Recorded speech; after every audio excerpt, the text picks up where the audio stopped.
Hello everyone, welcome to Shreyas blog. চলে এলাম তোমাদের জন্য পার্ট 2 নিয়ে।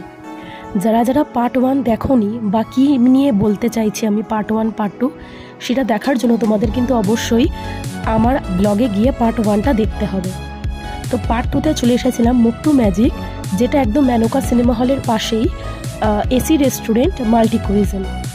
এখানে তুমি বাইরেও বসতে পারো, যেটা বাইরে সিটিং অ্যারেঞ্জমেন্ট কিছু আছে, আর ভেতরে 10 থেকে 12 জনের মতো সিটিং অ্যারেঞ্জমেন্টের ব্যবস্থা আছে।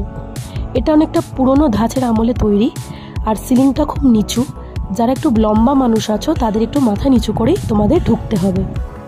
আর পুরনো দিনের বাড়ি বা প্রাসাদে যেরকম আয়না থাকে, কাঠের জিনিসপত্র, সোফা থাকে, এখানে সেরকমভাবে ইন্টেরিয়ারটা সাজানো। আর এদের দেওয়ালে অনেক জায়গায় পোড়া মাটির শোপিস দিয়ে সাজানো আছে, যেটা আমাদের মডার্ন ক্যাফেতে কিন্তু এরকম দেখতে পাওয়া যায় না। তাই তোমরা এরকম একটা ফ্লেভার নিতে বা এরকম একটা জায়গায় যদি যেতে চাও অবশ্যই তোমরা কিন্তু যেতে পারো।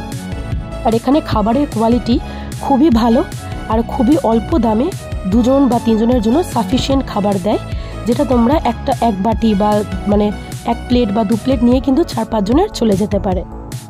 ওখান থেকে প্রথমেই ট্রাই করেছিলাম সন্ধ্যেবেলায় একটা কফি আর চিকেন স্ট্রিপস, যেটা 12টা দিয়েছিল, 140 টাকার মতো দাম ছিল। খুবই ভালো খেতে ছিল বলবো।